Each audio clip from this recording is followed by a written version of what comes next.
Good evening, Bills Mafia. What's going on? Happy Monday. Happy game week. We're here. Happy official start of the 2022-2023 NFL season. We are here. We are ready. We are rolling. And welcome to Buffalo Late Night. I see a lot of you. ZBot, man, load me up. Let's go, baby. Let's get it. Enough. Look at all these smoke break people. I was actually watching your show, so good stuff. We were cutting it close. And I said, come over here. We can't get enough Bills Rams this week, so get the hell over here. The Buffalo Late Night. We're running all night, baby. I'm so fired up. I know everybody in here is too. Love it. Running through a brick wall. And if you're here, go hit that subscribe button. Absolutely mash that subscribe and that like button. But my name is Thomas DeLoss. I am your host here at Buffalo Late Night. Thank you for tuning in this evening. Or if you're listening on Spotify, happy Tuesday. It should be nice tomorrow. I'm a mailman. I've heard a good rain. I have no idea. We'll see. You can find our show on all free social media and streaming platforms, including Spotify and YouTube. And if you are on Twitter right now, come and hop over on YouTube. Come join the conversation. Hit that subscribe button, and let's chat. But I'm super pumped tonight. We have Colt Schroeder, the host of the Buffalo Nerd Podcast of Buffalo Rumblings, and my guy for the second time, ZBot, the host of the Smoke Break on Buffalo Fanatics. Gentlemen, how we doing? I'm doing phenomenal. ZBot, I don't want to step on your toes though. I mean, my excitement level is there. I think you can see on my face, which is the color of my Zubas. I think you can know where my excitement's at. My blood pressure's through the moon right now. I was just ranting for an hour. My mind's, racing. I can't believe it's here, boys. You know what I mean? The anticipation all year has been building up to such a point that you almost thought it would never be here. And then you blink and like, my God. Like the fact that I was watching college football this past weekend, and I don't know if it's like this every year and I just forget, but like it really is nuts when it's first back. And then all of a sudden you just get used to it, right? And it's here again. And then it's wild, but I've never been more stoked. I'll say that. I'll tell you, my wife and I, she decided to go and get pumpkins today. I don't know. It was a thing. You make your wife happy. Right. So we did that. But we were driving and I kid you not, I literally said, I was like, I cannot believe Thursday there's a Bills game. Like it just doesn't, it's mind blowing to me. And maybe because I'm in the content creating just avenue, you know, doing this all the time, it's gotten you faster, but still, I think the anticipation of what this is, what we've seen, the ascension of Joshua Patrick Allen, and just the overall the fandom that we have. I mean, as Bills fans, we know it's been a long time coming. So to have this on a silver platter waiting for us, like that dinner, you know, that's waiting at home after a long day of work, it's just. And I'll tell you, it's a full spread. It is. It's no dinner. It's like coming home to I don't know, like Thanksgiving on a Thursday night in the middle of September. That's kind of what it feels like. You know what I mean? Beautiful. Now, moving on, we do have a resident injury specialist here, Buffalo Late Night.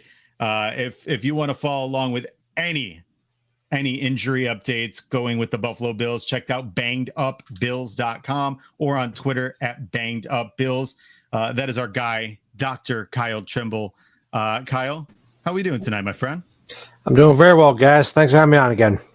Absolutely. Kyle, why don't we, as we are traveling to Southern California to SoFi Stadium, crazy to say that, to play the Los Angeles Rams, Kyle, how are we looking heading into week one? We're looking pretty good, guys. There's only 2 injuries of concern on the injury report today. The first one that came out, we had Quentin Morris with a right hamstring strain. Suffered it last week going through practice. He says it wasn't a big deal, but he didn't practice at all today. And then they have to practice tomorrow, and then Wednesday it's likely to be an estimation since they have to fly out there. So I don't anticipate him playing unless he gets a full practice in on Tuesday. And then Tommy Doyle is out with a right foot injury. He suffered that back against the Colts in the first preseason game and has not practiced since then. So even if he could have a full practice tomorrow, I don't anticipate him playing because he's lost a lot of conditioning from that standpoint. So at this point, it seems like more like a general foot sprain for Tommy Doyle. There wasn't a definitive injury mechanism on film for what I saw, but we know that he's on the sidelines trying to getting some work in, and he's trying to do whatever he can to get back, but he's going to be a depth guy to begin with anyway. So losing him and even Morris, to begin with isn't a huge loss. We did see Jordan Poyer. He's out there tackling without the non-contact jersey on. Tim Sell's back out there again. And then Isaiah McKenzie got a groin designation. He suffered it right after the Carolina game in practice, but he's been moving around great, cutting, and even for some reason he couldn't go. We have Jamison Crowder, who has been healthy for a change. So everything's looking really, really good from the Bills standpoint. Beautiful. And anything in terms of the Rams? The only thing that of note for the Rams is Van Jefferson. He's dealing with a knee procedure he had back at the beginning of August. This was his second one on the knee. The exact diagnosis wasn't ever revealed, which is typically common. My thought was he could maybe have some type of clean out, arthroscopic surgery in there, just make the joint a little more easier to move around, a loose bodies, potential meniscus tear. And he had tweaked it at some point, which necessitated the second surgery, but he's listed as day-to-day, but did not practice today. So he does have 2 days to kind of get up and ready, but he hasn't been practicing, and I don't see how he plays on Thursday, especially when they have that longer turnaround time with regards to week 2, like we have heading into when we play Tennessee. So the other ones that are concerned or not concerned of note are Matthew Stafford with his elbow. He's been dealing with it all offseason, and it's been more of a management thing. I've seen anywhere from a tendonitis to a partial UCL tear, bone spurs. I haven't gotten a good handle on what exactly the injury is. It sounds like it's more of a tendonitis or partial UCL tear. He can play with that because they're not throwing as fast as baseball pitchers, and they're also throwing a different arm angle. So it's just all about management and just try to make sure they don't overdo it and give him the proper reps. But they said confidently that they believe that he could throw 50, 55 times if they need to, and it's not going to be a problem there. So we'll see what that 55th time looks like, compared to the first. But I'm okay if they're throwing a lot, because that means they probably have to come from behind, I would think.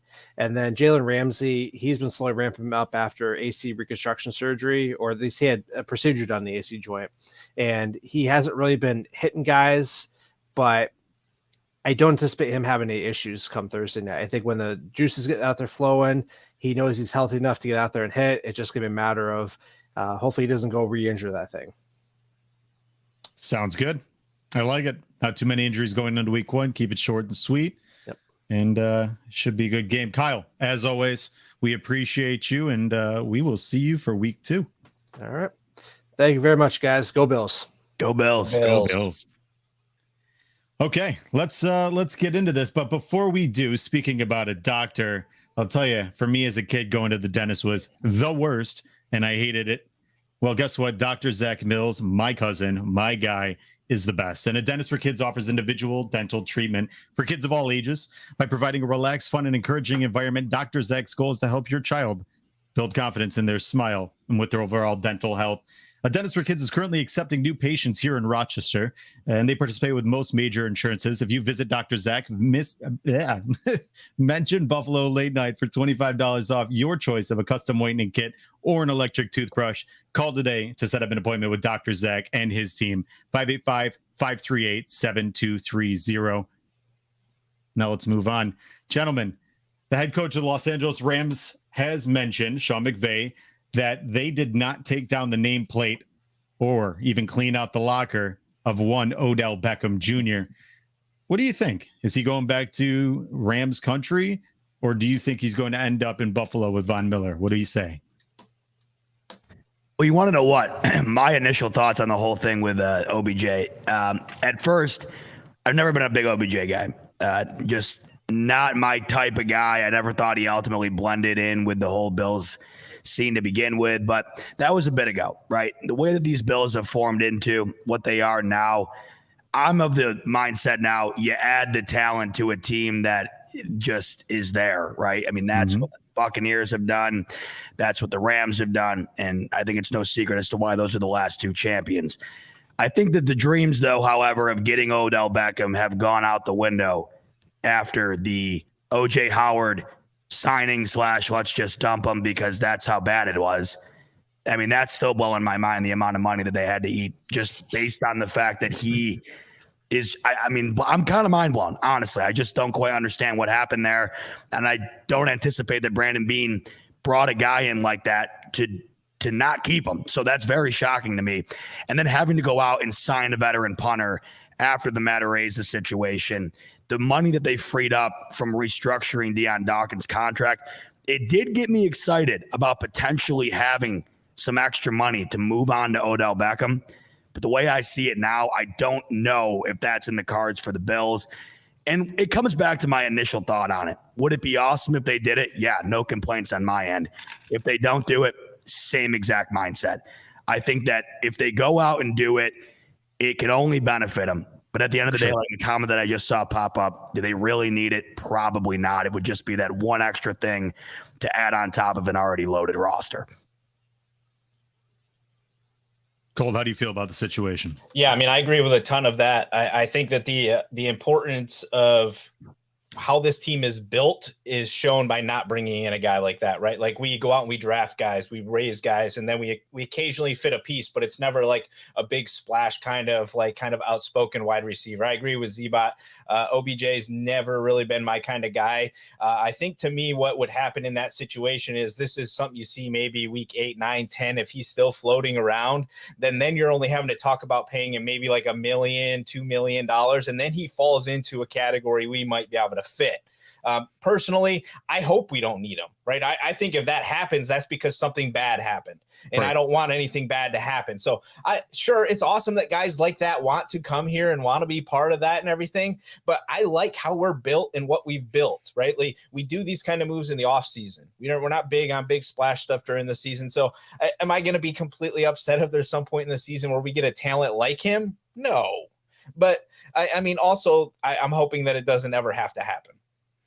So my feeling on this, and I agree with both sentiments, though I feel as though with OBJ, I've grown to like him more. I think the initial sentiments about him were a little bit that of character flaw, but I think that it's changed over time. The one thing I will say, and I think if you look back at KC signed Le'Veon Bell, and the rumor was that they did it not because of want or need, but truly to keep him away from other teams.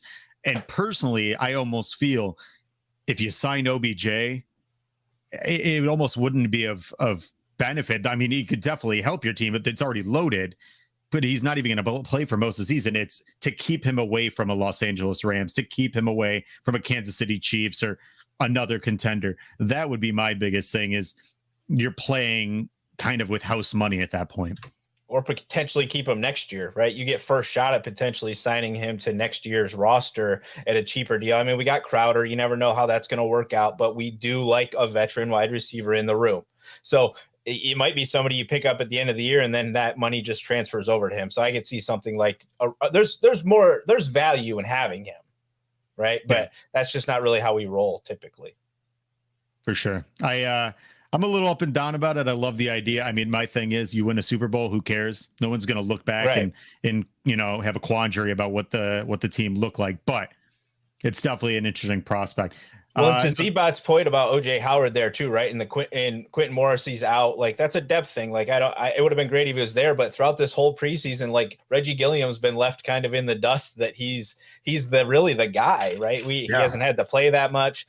OJ Howard, with him signing with the Texans, we'll get some of that money back, but it's not going to be until next year, right? So this year it's a waste. It was, to me, when I did roster predictions, that OJ Howard was a lock to me for the dollars and cents, period, dot, end of story. Like, I didn't think he was good or any of the above. I just thought, well, they paid him now, he's going to make it. And I don't know.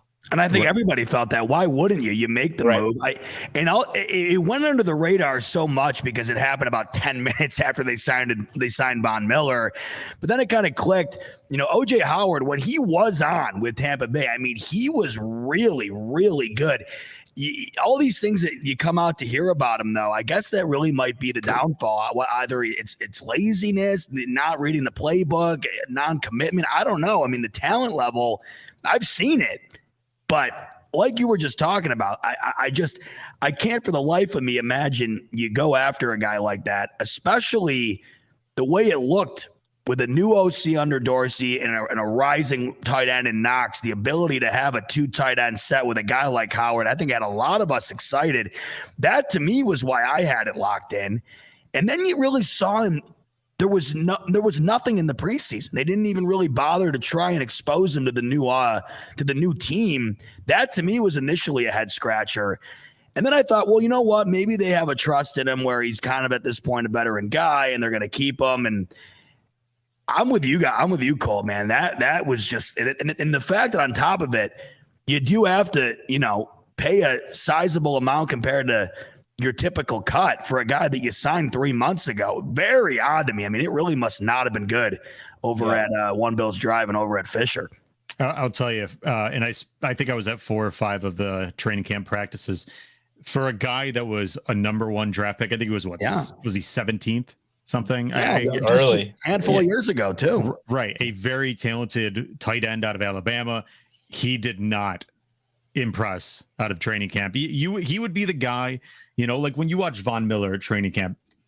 I mean, it's unlike anything you've ever seen. You see, even, I hate to say it, but Khalil Shakir made your jaw drop. I mean, his smoothness, his cuts in and out of routes, his hands. It's not something you see every day. And to be honest with you, Quentin Morris looked more impressive in practice than OJ Howard. And I'll be honest with you, I'm not sure he's ever going to be the same after the Achilles injury, because The problem was, for a lumbering large man like him, he needs every athletic benefit that he can get, and without that, you're taking away his Achilles heel, and that was the worst joke I could have ever made right there. It's okay. Dude, I'm happy with the move. Yeah, I mean, the guys that we kept, I would much rather have at this point. There's more value in them. They have time to grow with us and be really good, you know. And I agree. I think him going to the Bengals and trying out and then landing with the Texans also shows you that we weren't that far off on how crappy he looked. Yeah, I mean, there was a Bengals reporter coming out like, "Oh, funny how the NFL world works. You give Joe Burrow another weapon." I'm like, "Yeah, you're so." Okay, so Brandon Beane just wanted left tackle to rewrap the gift he gave Josh Allen and just hand it to you. No, there's a reason. Right. It's a box of coal. Okay, that's why. I mean, they would have kept it if it was the PS5. You know, they're going to dish it off.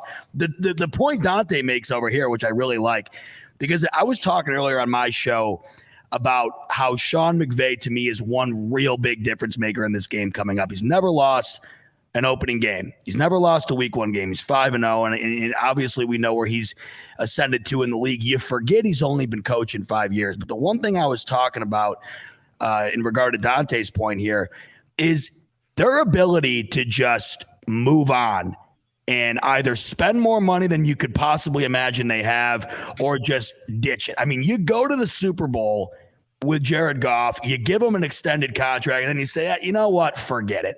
And then you see Arizona with Rosen, forget it. You see, I mean, I know it's not working out too well, but you see the Niners with Trey Lance, and you want to forget about Jimmy G, even though that's not going all too hot. That's what these good teams are doing now. So, yeah, it does suck. But the fact that Beane said, hey, you know what, why double down on a mistake and get rid of a guy that obviously has worked his ass off to be here, like Quentin Morris, who also looked better? Why double down on the mistake, eat the money now, move on, and the rest is history? Yep. Yeah, and to be honest with you, if you look at like Bill Belichick, that was his calling card. He always got rid of guys 1 year before the drop off. The problem was once Tom Brady was gone, it was glaring. It's more apparent. Yeah, it's a little more apparent. Yeah, it's a not this year though. Not this year. Not this year. Good God. That's what you want to talk about. Of all the things I'm so excited for this year, and there's a laundry list. That's got to be up there. The inevitable demise that I think we are about to witness is going to be something that I cannot wait to sit back and relax and watch, because it's watching Matt Patricia call offensive plays. Oh yeah, sign me up. I am just on board. On board. I can't wait. After listening last year to Patriots fans say that Mac Jones was the second coming of Tom Brady, I cannot wait for that entire house of cards to come crumbling down around. Because those fans, you know, the thing about it is with those fans, there's no talking to them. There's no discussing with them. Like, I have Chiefs fans. I have friends that are Chiefs fans. You can have a conversation. Yeah, and that team is a dynasty. Dynasty. Yeah. You cannot talk to Patriots fans about nothing, because they will sit there and tell you how you're dumb, how you know nothing about football, and how their team is just the best franchise of any sport franchise that ever has happened. I can't wait. They're still doing it. The other day, you know, I get caught up in the BS. I shouldn't, but I do. And the NFL Top 100 thing was a sham. I mean, give me a break. Go ahead and okay, you're in the schoolyard tonight. You're doing your expansion draft or whatever. And okay, Josh Allen's not one of the first 5 guys off the board. Fine. So I'm Googling the NFL Top 100 because I was doing a show a couple weeks ago, and someone just said, holy crap, Mac Jones just made the list. I go, there's no way. I'm not buying that. You're screwing with me. So I Googled it. And it brought me to this YouTube video, and this Pats fan, he does a whole dissertation about how the reason that Bills fans went to Twitter and were complaining about it was because of how scared we are of them. And he was being dead serious. I mean, I sat and watched this for 5 minutes, and it was top tier content because he wasn't screwing around. And the fact that they have to twist it now, man, it's like us. We got so accustomed to mediocrity. It's been very hard to shift gears into this success. They were so accustomed to success. That's a gear shift that has to be much harder to go backwards. And that's where they're at right now. And it looks to be going, I mean, that dial's turning a little stronger as the days go on here. Once this season hits, man, they're just not good. They're just flat out not good. And the whole coaching situation just, to me, is the icing on the cake. Yeah. I mean, to be fair, it might not be him. Right. I honestly think the coaching staff at this point is going to be the problem. They brought in two of the best tight ends in the league last year, and neither one of them looks like they played. I mean, so it's been there's a fall off. It's happening. The cliff is happening. Their wide receiver room, I think they're making more money than any other wide receiver room in the NFL. And their tight end room, I think that they are. I heard it the other day. I think it's almost double the next tight end room as far as salary is concerned. So I don't know. Like, the whole thing's a mind F to me. You can't say they didn't spend it or try, but it's wild and glaring how the money that was spent, you don't even realize who they have. They have all this money tied up, and no one even thinks about the personnel they have, because it just doesn't seem to be adequate compared to everything else, especially in the AFC. And it's crazy because if you look at their roster, you sit there and you say, okay, I want to actually be scared of them, but you're like, what are you scared of anymore? The only thing you were ever scared of was Tom Brady. And that's the biggest thing. You were scared of Tom Brady. It wasn't even Belichick, because now if you look, Brady went over to the Buccaneers. Unbelievable. The guy just does not miss a beat.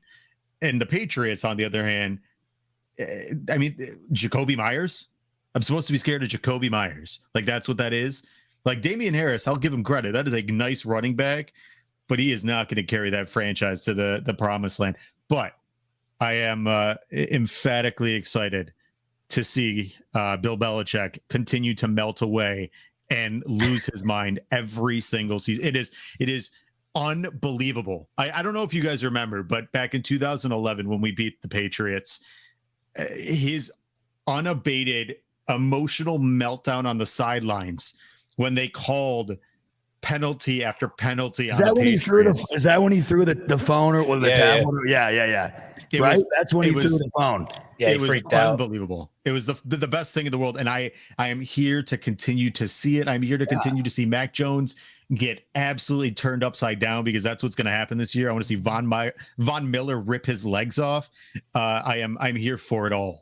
So Belichick's going to be coaching offense and defense before end of season. He might as well lay the staff off. I mean, that's the whole thing. You're right. That's what's going to happen. He's going to get so pissed off. He's eventually just going to start calling everything because he's brilliant, right? Yeah. And then it'll officially fall apart. The funniest thing of this whole thing, he's been the same person today as he's been 20 years ago. The thing of it is, when you're like that and you're winning, it looks fine. It looks like you're just the mad scientist, right? But when you suck, you just look like an asshole. And you look like Rex Ryan. Exactly. Yep. It's like Nick Saban. He does the same thing. Yeah. He's the same today as he was, but they're still the best in the business. And that's why, I mean, if Alabama, if tomorrow their boosters couldn't come up with nearly the amount of money for the NIL as the rest of the NCAA does, and Alabama collapses, Nick Saban takes the podium and he just looks like a court jester. And that's kind of like what Belichick's looked like over the last couple of seasons here. Absolutely. Yeah. And I love it. Hey, I'm here for it, man. Yeah. I mean, the whole thing's coming together. And that's I don't know if you've ever seen Fun with Dick and Jane or Run with Dick and Jane, the one with Jim Carrey. Yeah. But I always think of the Patriots' demise as, Jim Carrey in the beginning, this unbelievable job, just white collar, fancy career. And then at the end of the movie, he's working at Costco. That is exactly what I want out of the Patriots. Just an absolute terrorizing of them. I would love nothing more than them to end up being 5-12, but not bad enough to actually get a replacement for Mac Jones, because I want Mac Jones to be there. Sign him to a 7-year contract, keep him there for a long time, and let him just get destroyed. Couldn't you see Belichick at the end, if it really goes bad and he just works at a really rundown old towny Boston bar, nothing but hard liquor, everybody in there just super rough drinkers, right? No ice, no nothing, just pouring up straight booze. No one's in there. There's barely any lights on. That would be the ultimate ending for me. In the story, that's what I'd like. And and Josh Allen and the whole team comes in for a post-parade party drink or something. That's where scene credits. And then you throw him through a table. Oh, scene over. Yeah. I love it. Now, gentlemen, let's move on to the main course tonight. Let's talk about, it's week 1, the NFL season. Our Buffalo Bills are opening up the NFL They're opening up the NFL season. They're opening up the whole damn show against the reigning, defending Super Bowl champions, the Los Angeles Rams. What are your initial reactions? What are your thoughts, your feelings, your emotions going into Thursday? I'm nervous as shit. Sorry, I'm not sure if I'm allowed to say that over here. I do that. You can say whatever you want. Sorry, my bad. Okay. Yeah. I mean, for me, I'm going to talk about this on Thursday right before kickoff on my show, because I think that when we've talked about it a lot, right, and you hear all this expectations. I don't know if you guys saw what Diggs, talked about on the Pat McAfee show on his interview a little bit, right? Yeah, it was awesome, right? But his things hit me heavy when he talks about people don't realize how tough their schedule is. Mm-hmm. And I just want us to be prepared to be okay if this doesn't all pan out okay, right? Like, remember last year we lost to the Pittsburgh Steelers in week 1. This is the worst time to play a good football team, right? Because you have no idea what they're going to do. You have ideas, right? But you have no idea. You haven't seen it yet, right? I'd rather play the Rams like week 4, week 5, when we got a little bit of an idea of what they're up to. But it's exceptional to know that the Buffalo Bills are finally getting this kind of love, right? Where we're opening the season, we're in the spotlight, the expectations are there, everybody believes it's possible. And I do too. I just think it might be a little harder than a lot of us are seeing initially here, because this first stretch is tough. So I'm nervous. I'm a little nervous. I'm going to be okay, I know, either way with whatever happens on Thursday, because it's a long road. And I know we're going to be in the thick of it in the end, but I'm nervous. Fair enough, because I think I'm nervous every week, really, no matter what. Yeah, anymore, unless, honestly, the way things go, I think I'm just accustomed to the nervousness. It's kind of like what I was talking about earlier, where the Patriots are kind of rewinding the dial and we're turning it one way. That nervousness, I don't think that'll ever go away. But Cole, you kind of took the words right out of my mouth as far as the expectations are concerned. I just spent a ton of time on that about an hour ago on my show, because to me, this is what Thursday night means. You come into this year with an expectation level that's unprecedented, not only for just the Bills and us fans, but I think for any team in a very long time. The Bills have been the overall favorite since the second that Chiefs game ended, really. I mean, the way that game ended, you would have thought the Bills won it and Josh Allen walked off into the sunset to win the Super Bowl and the MVP, the way he was being talked about. And ever since that moment, the Bills have been the Super Bowl favorite this year, and Josh Allen has been the MVP favorite. The one thing I touched on that I thought put it into great perspective, Chris Mortensen tweeted out the other day, the Bills have the best percentage out of any team in the NFL. All 32 teams, the Bills have the best percentage to win it all at 6.1%. And he goes on to say, that means the Bills have a 93.9% chance to not win it. So when you say you got to be prepared to be okay, that's how I look at it. Because yes, this team is the best fit to win it. And as far as the metrics are concerned, whether you're a gambling man or a mathematician, it all seems to pan out in the Bills' favor as far as them being the favorite. But you still have an incredibly monstrous task ahead of you.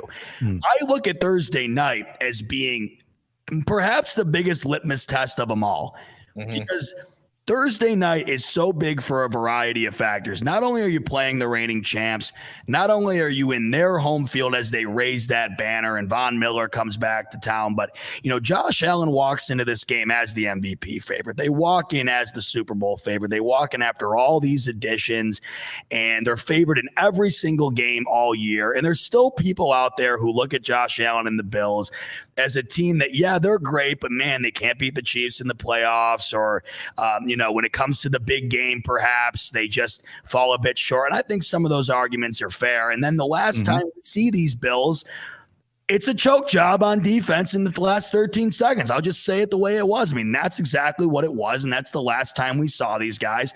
And I think that whether it's a small monkey or a big monkey, it's one nonetheless that's on the back of this team. And if you go out this week, this Thursday, and like Colt said, I'm fine with it. Win or lose, you can still prove to me the expectations are valid. If you go out and play a game like you did against the Chiefs and lose it Thursday night, you still, to me, have lived up to the expectations set for this year.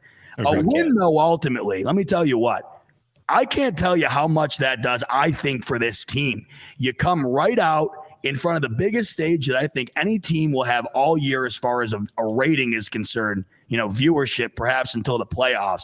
And if you are able to get that done after all of these, all of this weight on your shoulders going in, and you beat a team like the Rams, and you move on into a really tough schedule like what you said, because it gets no easier after the Rams. This first chunk before the bye is ludicrous. It's going to mean a lot, and I think it means a lot for them hitting the rest of this schedule in stride, knowing, we are definitely up to the par in which not only everybody else is set for us, but I know that them in the locker room has as well, because they are all bought in. Yeah, I love that. And I got to say, the one thing that I keep going back to is people every single time they think about Josh Allen, they always count him out. Sure. Always. Just last week in that list. There he is outside of the top 10, just staring there. Every single time. And, they always say, oh, he can't get it done. He can't finish the job. Well, guess what? It wasn't him last year. He played a perfect playoff game and then followed it up with an even more impressive playoff game against one of the best franchises to ever grace the NFL field. You sit there and you look at all that, and then you add pieces like a Von Miller, right? And you add pieces like a James Cook and a Khalil Shakir, and you give Gabe Davis probably 100 targets this year or more. All those things adding up, and you sit there and you say, why can't they? Why can't they do exactly what everybody says they're going to do? Why can't they run the table and do the job? Complete it, finish it, run that thing down. And I'll tell you, me personally, hot take, I don't care. I think they're going to go ahead and smoke the shit out of the Rams. I saw last year a Rams team in the Super Bowl that was not that impressive. Now, mind you, OBJ went out at half and they've got Allen Robinson. We don't know what Allen Robinson is because Allen Robinson's never played with a true number one quarterback. But I personally think in my heart of hearts, the Bills are going to come out there and make a statement and prove every critic wrong that they are exactly who everybody thinks they are. And I don't want to sound super cliche, but this team is built in such a way, and I liked what you said on the smoke break. They are built in such a way, they have a blueprint, which how they've wanted to do things. They have it all set for them. The only thing that's going to stop them is themselves. That's truthfully it. I don't think any team in this and in the entire league is truthfully better than the Buffalo Bills. The only people that are going to beat the Buffalo Bills are the Buffalo Bills themselves. I agree. I mean, that's exactly what they did against the Chiefs. They beat themselves. I'm done with this. And I said this not too long ago again. That's another thing about Thursday that's going to mean a lot to me personally. I'm done with that 13 seconds. I mean, if they go out and do what you're telling me that you think they're going to do, I mean, if they go out and do just a smoke job on the Rams Thursday night, I don't give a damn what happened last year. I'm putting that away.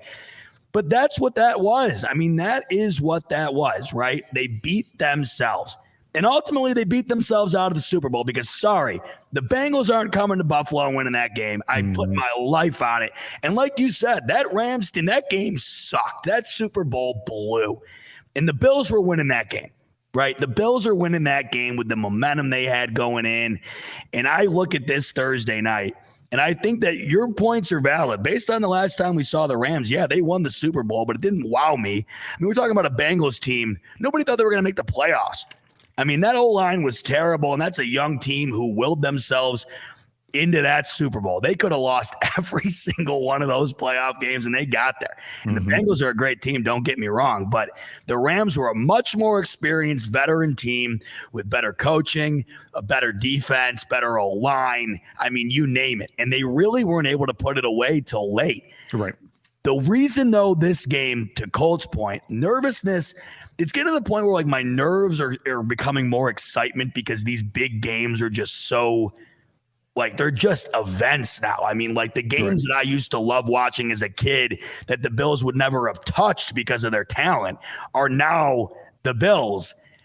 The game this Thursday, maybe more than any other game the Bills have on their schedule, it is so dead even across so many different areas of these teams. They match up so well. That's why I think when it comes down to it, it's going to be little nuances throughout the game that I think make a big difference. Because if you look at it from really any section of the team, no matter where you look as far as personnel is concerned, these teams really do match up so well. That's why even if you're not a Bills fan or Rams fan, could you think of a better game to kick the year off? And I think that really speaks as to why a lot of people think that this game could be the Super Bowl.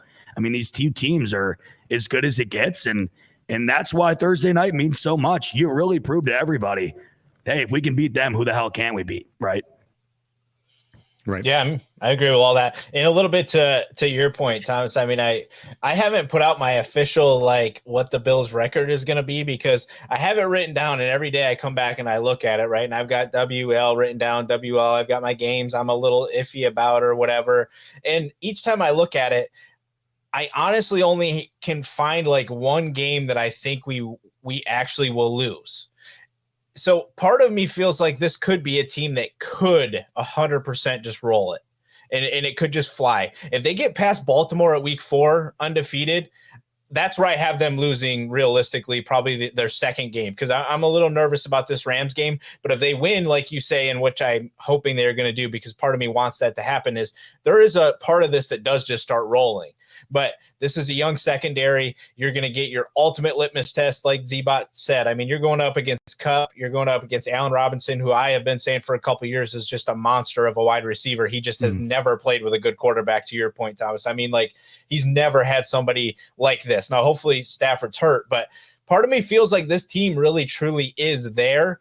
But the secondary is the only question mark. If they start showing me that doesn't matter, then this could be an undefeated football team. It feels like we're getting a lot of the heavy opponents at home, minus the Baltimore loss. If I were to call it, I say 15-2. We lose to Baltimore, and we lose the last game of the year against the Pats because we're playing nobody. Yeah. No, right? But the other part of me is there could be 6 losses there, because there's Chiefs, there's Baltimore, there's the Rams, there's Cincinnati late.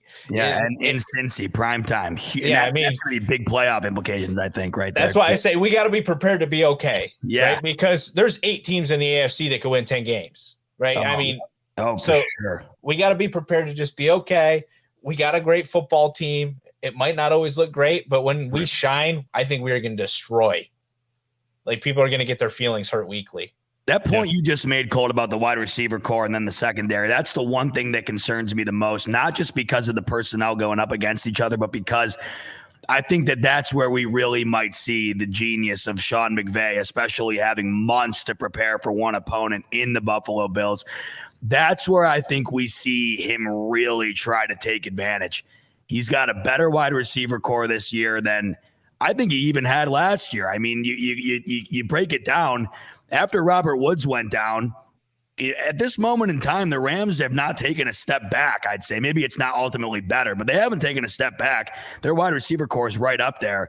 And if you had to circle a spot to attack on this Bills team, it just so happens to be the spot that the Rams might be the best at. It's in that wide receiver area. And with Kupp, that's why I was talking earlier. I'm like, yeah, the Bills have such a great wide receiver unit. How do you not give the advantage, though, to the Rams in this matchup? The way Kupp played last year, and then going against a secondary, especially at the corner position, that is just not as good as what the Rams have right now. It's definitely a benefit to the Rams. And I think when you couple that with Sean McVay, who's had months to scheme this stuff up, that's what does scare me a little bit going into Thursday. Where are you guys at? I mean, I feel like Teron is going to be the key to this, right? Because to me, he's got to cover Kupp. He's got to isolate him everywhere as he goes on the field. That's the one-on-one battle, and we let the other guys just hang tough. But yeah, right? And in the slot too. I mean, you got to think Teron Johnson really dictates the game. Kupp does his biggest damage in the middle of the field, and that's where Van Jefferson likes to go too. It's going to be a tall order for Teron Johnson, but I think we've seen that he can live up to it. He's so underrated. I feel like we don't even expect it, but why not? I mean, he really has delivered. He's been great. Yeah, I think defensive line, though, right? I will say is that last time we played them, 2020, Cooper Kupp 9 for 107 and a touchdown. And Teron Johnson is, I mean, quite possibly the best slot corner. Problem is you're going against quite possibly the best slot receiver in a one-on-one, just Kobe Bryant matchup. The one thing that's gonna I think determine this is truly how healthy Jordan Poyer is. I think Jordan Poyer and Micah Hyde are going to be pivotal in this. I think our defensive line stepping up in this game is going to be big, because I think the biggest part about this, right? We haven't had, and not to transition, but to transition right into it. My question to you guys was, what's the biggest matchup for you guys in this game? And I'll jump us off with, I think the defensive line is going to be pivotal. I don't think Tremaine Edmonds has had a quality defensive line in front of him his entire career, let alone a consistent one at that. And I think you give him one, that changes everything. You need to put Matt Stafford under duress. You need to keep him and have to worry about where he needs to be in the pocket, worrying about Von Miller and Greg Rousseau. You got to worry about Matt Milano coming off the edge, or them sending a safety or a corner blitz. There's so many variables to this game that he has to worry about. And I think we don't know truly how they're downplaying his tinnitus in his elbow. Yeah. We don't know how healthy he truly is, because at the end of the day, it could be way worse than it truly is. He gets into the middle of the game and that thing starts flaring up. It's going to be hard to push that ball down the field, especially in a very, very important game for him. Because it keeps leaking out that it's worse than everybody keeps saying. Everybody keeps saying that. I keep hearing random leaks everywhere that they're trying their best to keep it under wraps. If it's still being talked about at this moment, and they continuously say there's not much that can be done, I mean, I got to think that there's something there. It might not be everything, right? But if I keep hearing about it, there's got to be something to it for sure. Yeah, well, and it's also part of the piece that he hasn't been paid, right? Like, I mean, right. It all ties together that there's something going on. I love your point, Todd. To me, the defensive line not only does it this game, it's this season. Like this entire season is the defensive line's responsibility. In the past, it's been the back end. This year, nobody gets more than 3 seconds to throw the football. Nobody. That's the goal, right? Like, this defensive line has to be so disruptive this year to protect what's back there, because I am nervous about Poyer and Hyde. They're both already dinged up a little bit. We're asking them to do a lot more than we ever have. And we got to at least get 4 weeks into this. I don't think we see Tre'Davious come back till after the bye. So realistically, I think we're 8 weeks into the season before we get one corner covered that we're not worried about as much. But this defensive line to me has got to be on jet fuel every week. And there's no excuse for them not to be. This is finally the D line that the Bills have wanted to have at their disposal the entirety of Josh Allen's career. It was the one piece missing. There's no excuse. I mean, back to what Thomas was saying, that's always been the excuse for why Edmonds hasn't been able to flourish, right? So there's no excuse there. The constant, we lost this game because we couldn't get pressure on the quarterback. Well, that excuse is gone. Look at the D line. So you're right. I mean, you really come down to it.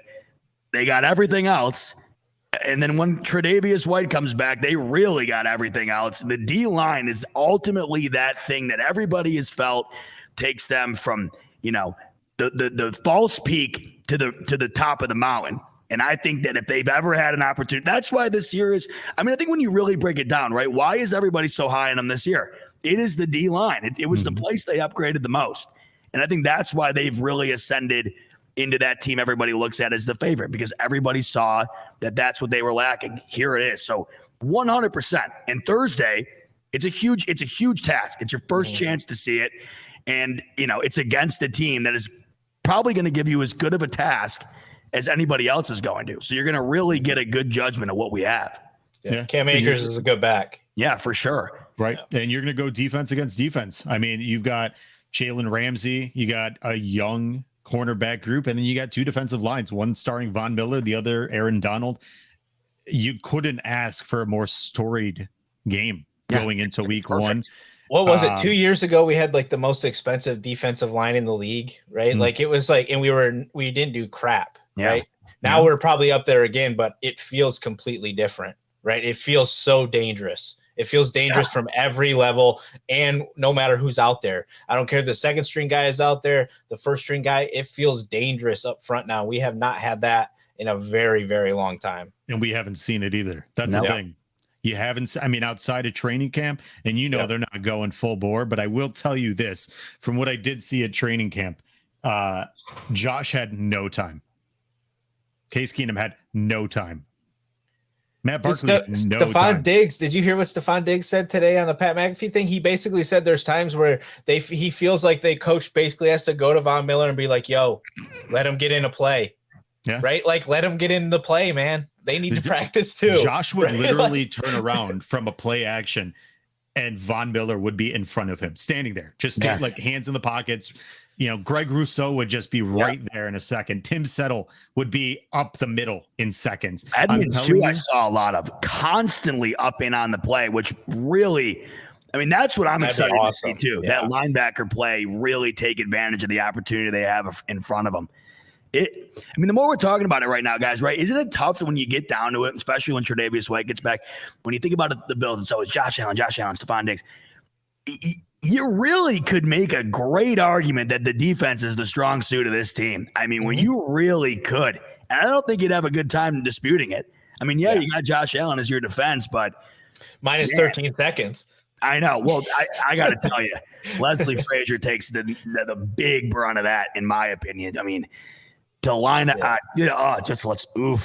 thing I don't like about how we handled this offseason, I will say this, speaking on the cornerbacks and Leslie Frazier, is he said today that he finally gets to see the plan of who he gets to work with. I think we should have known way before this that White was like, and maybe it could just be a facade, right? And he's just saying that, but I feel like the White thing should have been like well known that he was not going to be ready.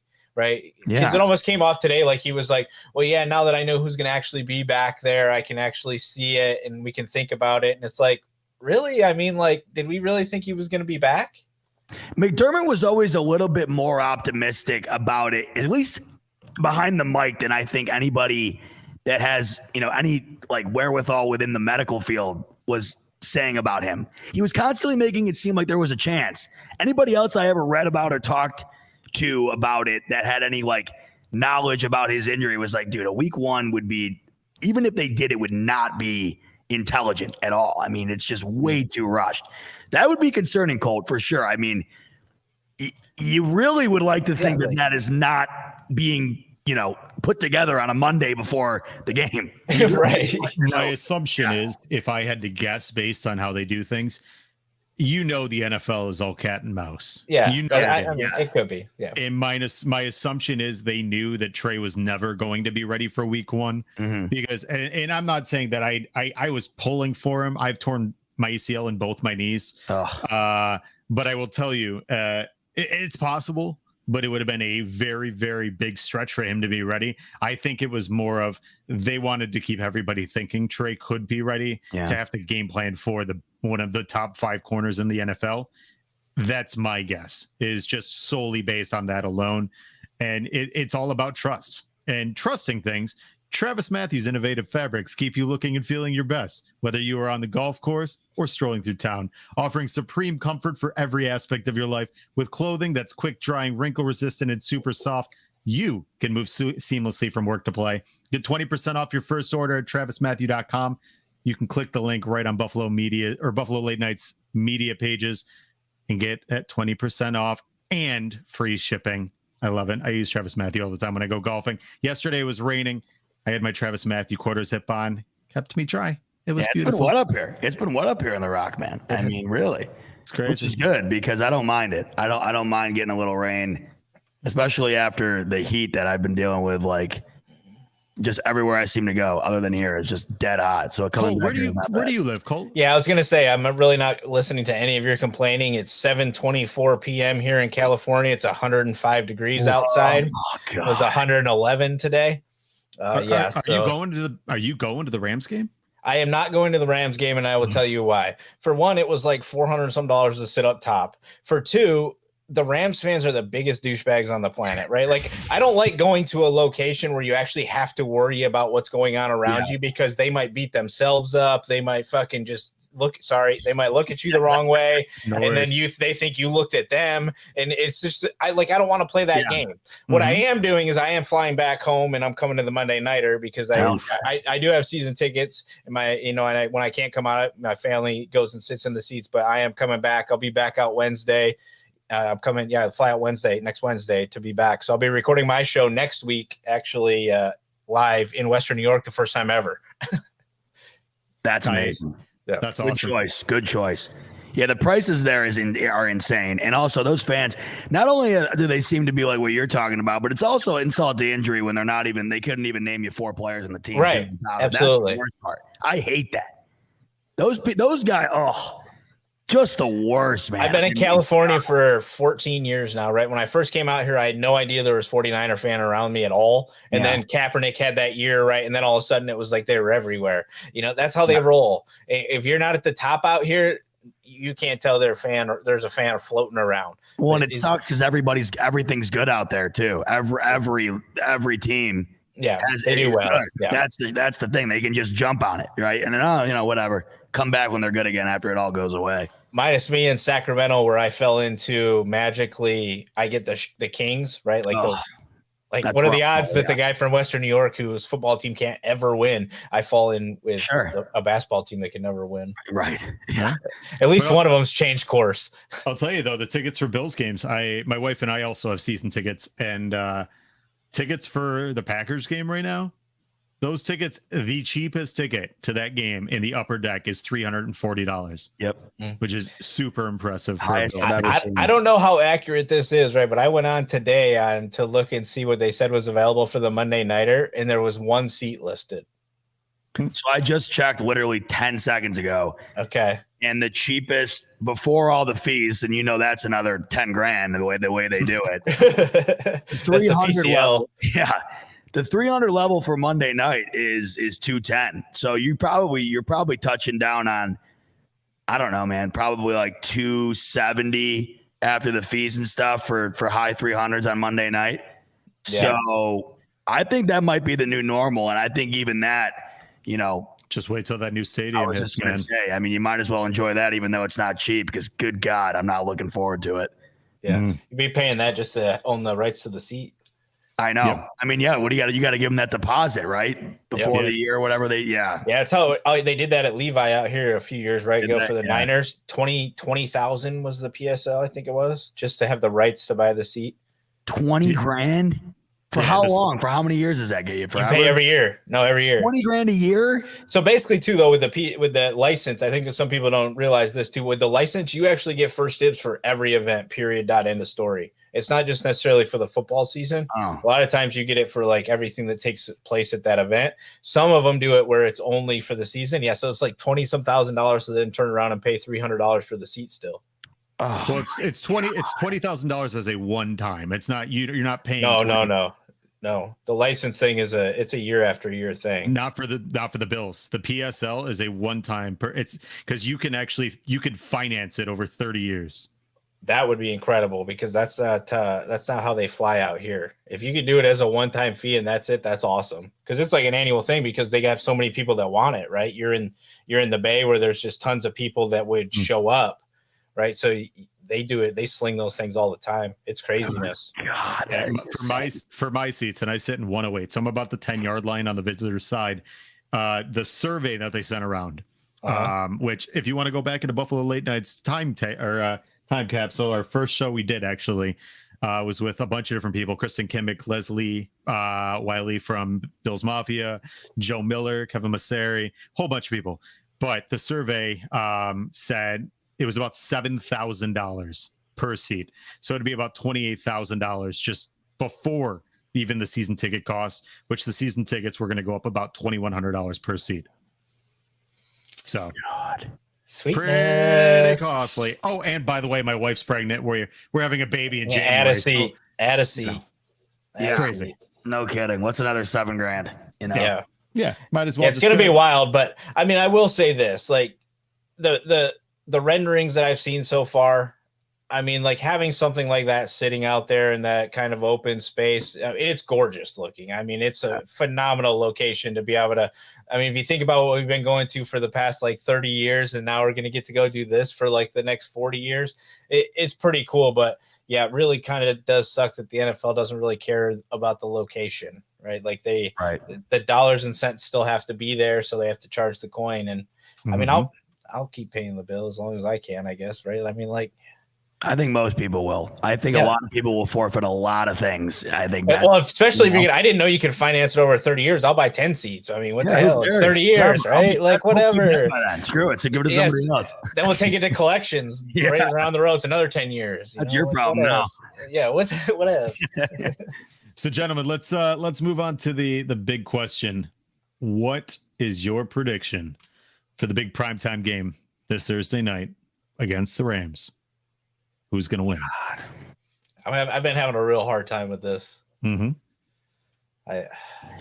I'm having more of a hard time of wondering what direction the theme of the game goes. I mean, because like the Bengals offense is up there with anybody's really, and that Super Bowl game was far from a shootout. And then you have the Bills Chiefs game, but the Chiefs defense wasn't on the same caliber, I think, as the Bills. And the Bills are now upgraded on that defensive end. And of course, the Rams have a better defense than the Chiefs. The things is it's just so even to me. I don't know how high, like the over-under's at 52.5. And I don't know. That's where I'm confused here. I don't know if we get up there. Yeah. And that to me is where I'm stuck as far as where I see this game falling and how that kind of determines who wins. Part of me wants to go there, right? Like part of me does want to believe that it could very well happen because it is the first game, right? There's bound to be a couple of drives where maybe just the offenses just fly, right? You never know. One big play, one wrong. I mean, it's going to be warm. That's the other thing I don't think a lot of people are paying attention. Here in California, all the way till next Friday, we're in triple digits. 100 plus. So, and I just said it's 7:00 at night right now. They're already going to be into kickoff, right? And it's still 100 and some degrees out. So that's going to play into this. So yeah, I'm having a hard time. That 52 number is really making me kind of freak out with this number. It makes me want to say more like 24-17 instead of being more like 31-28. Like that's kind of how I feel about it. Then again, though, I also think that means one, the Bills offense isn't. I mean, this is the problem. The last two times we've seen this offense, it was at such a pace that I think that everybody's going to be absolutely, what's going on? Why aren't we? That's hammer the over. Exactly. But I mean, this like you were just saying, like there's so many buts, but it's like, but they can do it. But I don't know, like doing that in this setting, week one against that defense, and then having the Rams also match it, because you're really going to have to go back to back to hit that 52. The Bills would have to score into the high 30s and wipe, or vice versa. Someone would have to get wiped in order to hit that and both offense not click. So I think the Bills are going to drop a 40 burger. See, I'm not even close in that mindset for some reason. Part of me feels like it could have, so Jalen Ramsey hasn't really played, right? So I think Stephon Diggs could possibly annihilate whoever tries to match up against him. But also the right side of our line it's a question mark to me at this point. I have belief that Bates can continue what he did at the end of the season. Spencer Brown's been ramping up, but he hasn't been playing. Right. So, and part of me feels like there's going to be so much energy initially that the first quarter could fly by and it's like 6-3.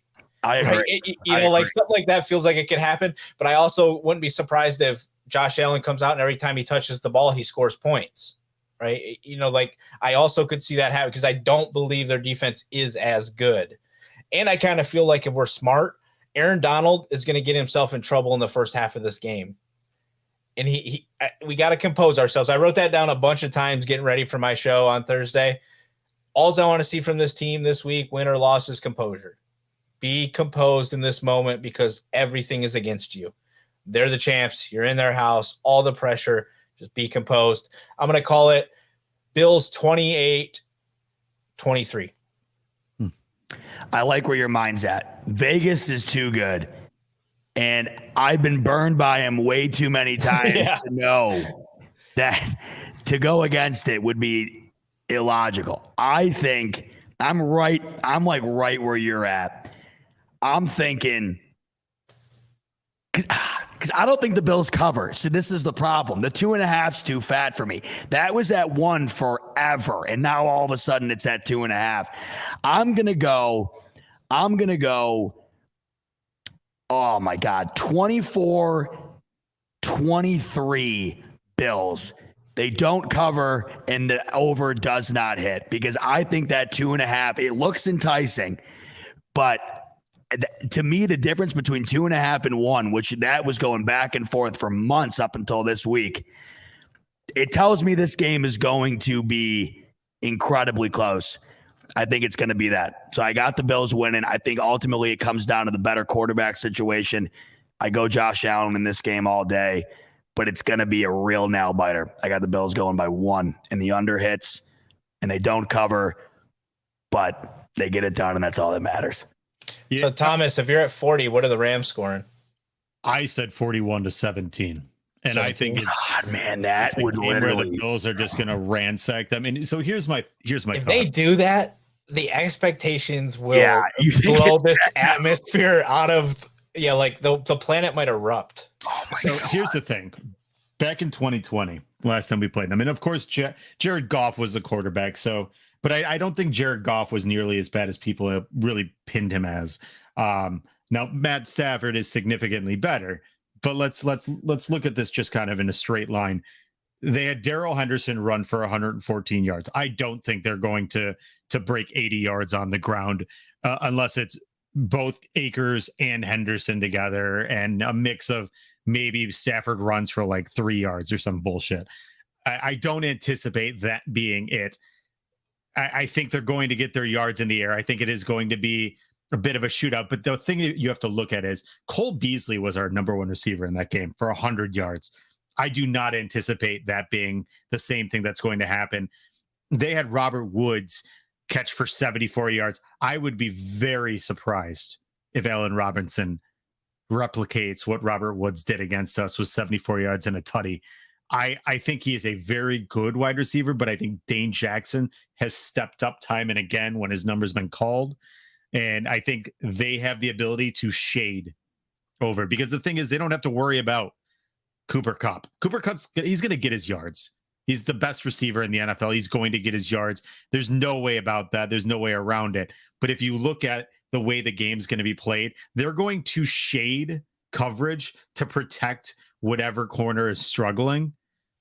And that's going to be whoever is against Allen Robinson, because outside of Allen Robinson, they're starting a rookie wide receiver.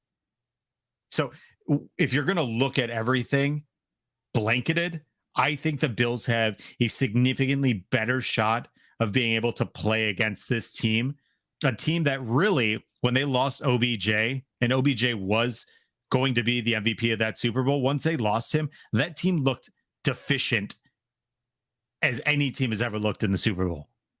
The only reason the Bengals didn't win is their offensive line was putrid and Aaron Donald and Von Miller were having their way.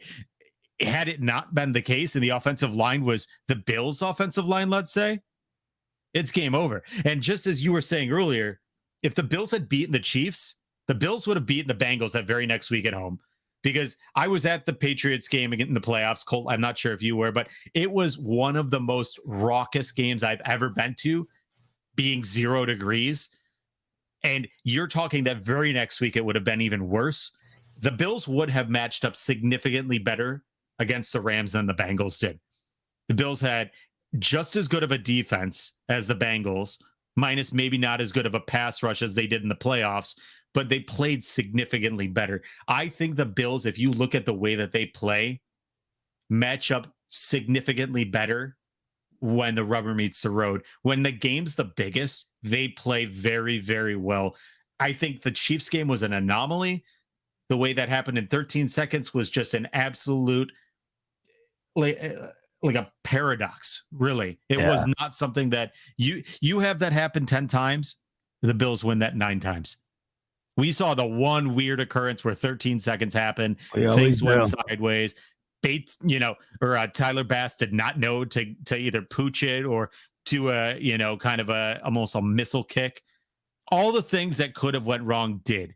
I think the Bills have so many more advantages going into this year. The one thing that they're going to miss out on is Tre'Davious White. And if we had Tre'Davious, I think I'd be sitting here being even more confident going into this game. I think the Bills have a quarterback who every single time, he's not sugar rush Josh Allen anymore.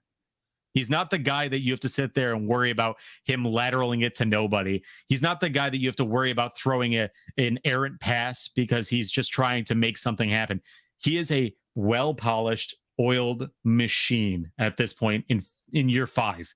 A guy that cares more about anything or does not care about anything more than football. The guy has every single year concerned himself with improving his game and now is trying to get yards after the catch with an improved Isaiah McKenzie, with a Gabriel Davis who is out to prove that he is as bit that 4 touchdown performance in the playoffs. Maybe I'm a homer, maybe I'm a Bills fan, maybe I'm losing my mind, but I goddamn think that the Bills are going to absolutely hand it to the Super Bowl champs. I've never wanted anything more in my life. Yeah, I mean, I'm not against anything you're telling me right now. I mean, where do I sign? Where do I sign? Yeah. I'll listen to that all night. I mean, God. But the only problem is John just dropped in here. One thing we haven't even touched on really yet is Josh is kind of coming home, right? This isn't far from his homeland in Fireball. I mean, his family's a few hours away, so this is a little bit of a home run game for him as well too. So I think somebody was interviewed today, I forget who it was, and they were like, how's it feel, that it's not necessarily going to be a home game, this, that, and the other in LA? And he's like, well, how do we know that for sure? Right? Like, there's not going to be more Bills fans. You don't know for sure, right? So there'll be a crap ton there, I'm sure. Yeah. No, absolutely. And then you have to look at Von Miller, who's going back. And there's just so many storylines to this game.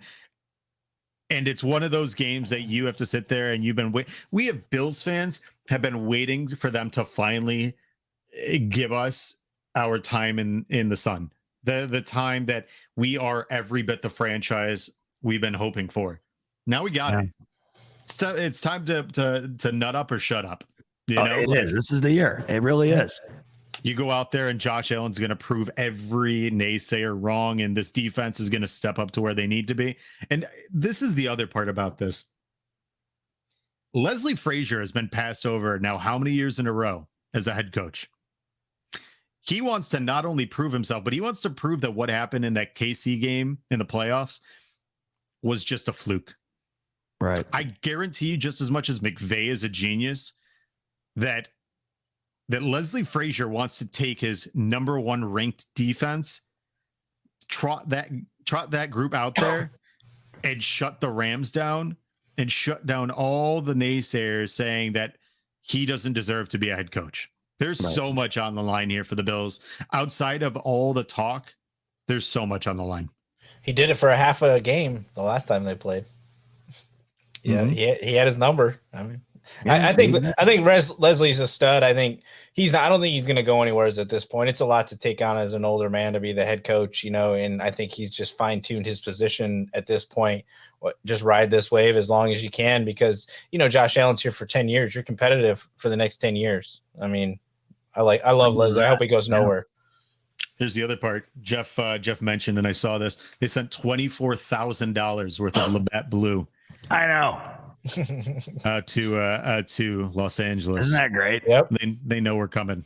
They know the herd. I wonder where's it going? Just the bars, I guess, right? I mean, that's it. Right out. Yeah, I think just the Bills backers bars down there, and just everything. There's quite a few Bills backers bars down there, and then just everything around the state. I think probably a lot of it's going to the stadium too, if they're smart. Yeah, true.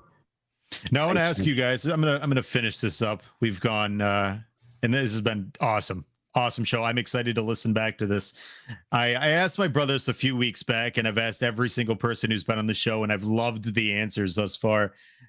I want to know from you two, if you had somebody come up to you, they'd never watched football, didn't know what Bills Mafia was, had no clue what we were about, what would you tell them?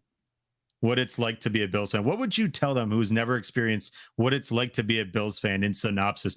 What does it mean to you?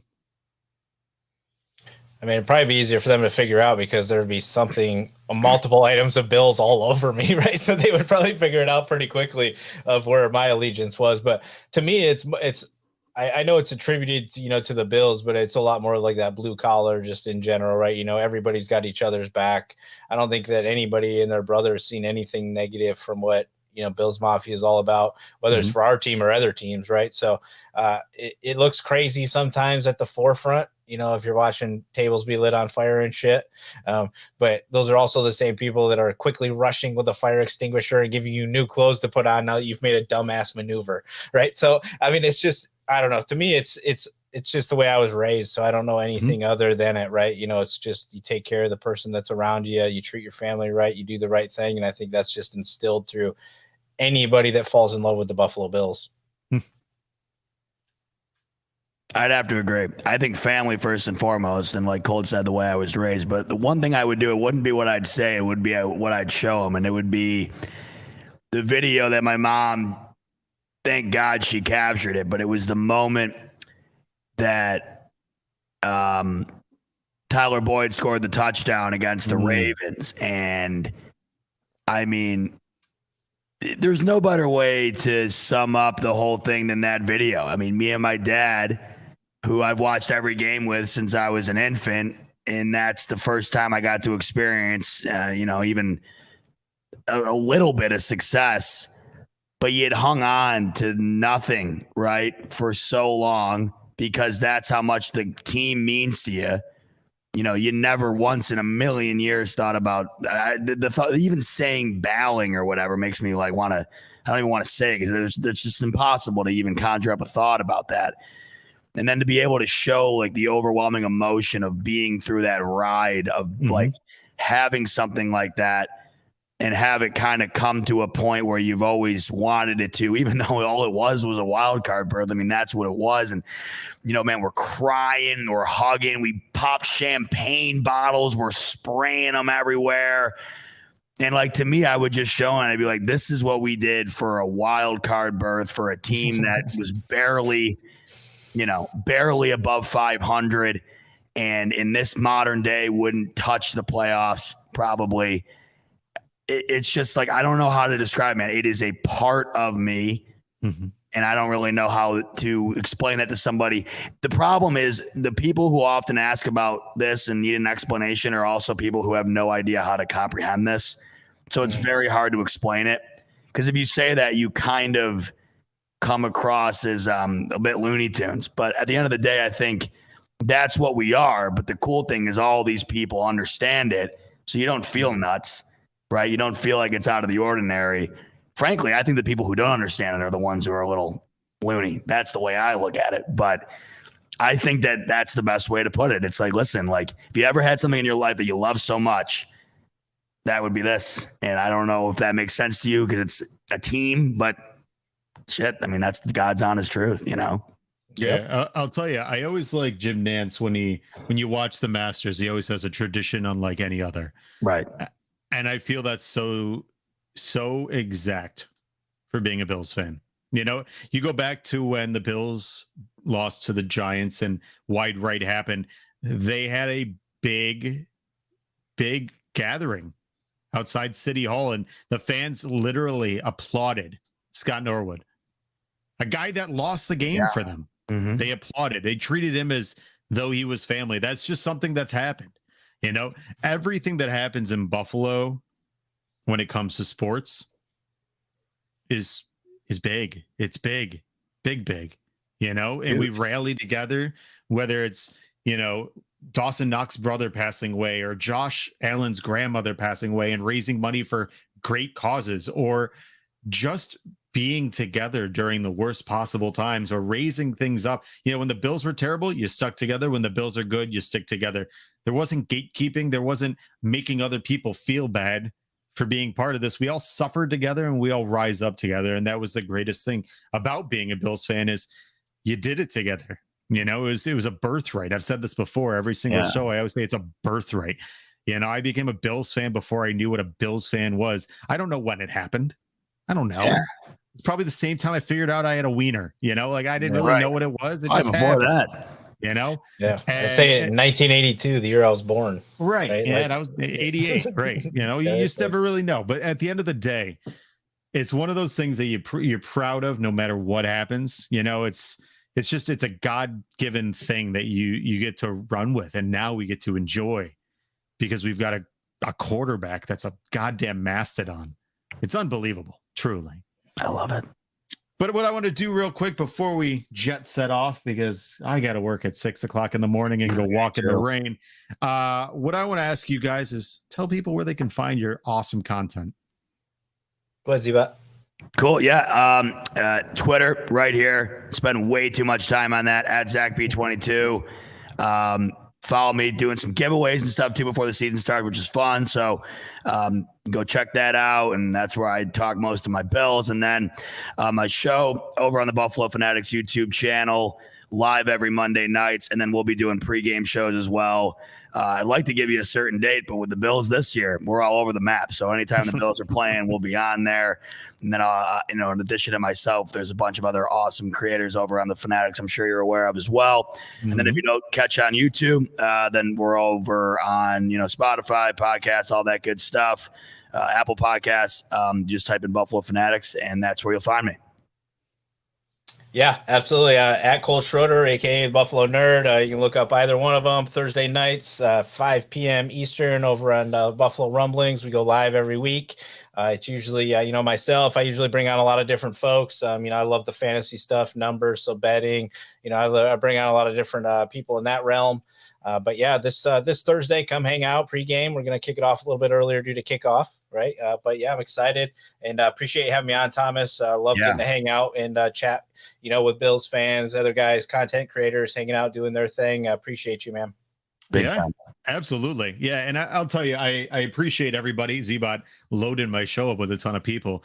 Love the exposure, but just in general, love having the opportunity to be able to just do this, discuss being a Bills fan, discuss the Bills in a time like this where we're about to go watch them play on Thursday night to open the season. I appreciate everybody who's watched tonight, whether you're watching now on YouTube or in Twitter. If you are on YouTube, go hit that subscribe button, hit that thumbs up.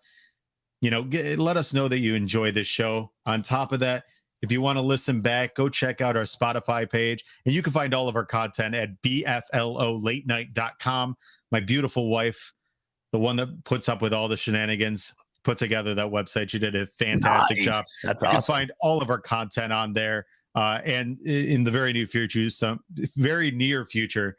some gear with our logo on it. But as always, I truly appreciate you guys stepping in tonight, as all the guests that we've had in the past. And I appreciate you guys hopefully continually stopping back in the future. Again, this has been Buffalo Late Night. I am Thomas DeLoss. You can find me at the Thomas DeLoss. Ladies and gentlemen, this Thursday night, we get to watch our Buffalo Bills in week 1 of the NFL season. Let's go. Let's go. Let's go. Ladies and gentlemen, Go Bills. Go Bills. Go Bills. The Bills make me wanna shout. Kick your heels up and shout. Throw your hands up and shout. Throw your head back and shout. Come on now, the Bills are making it happen now.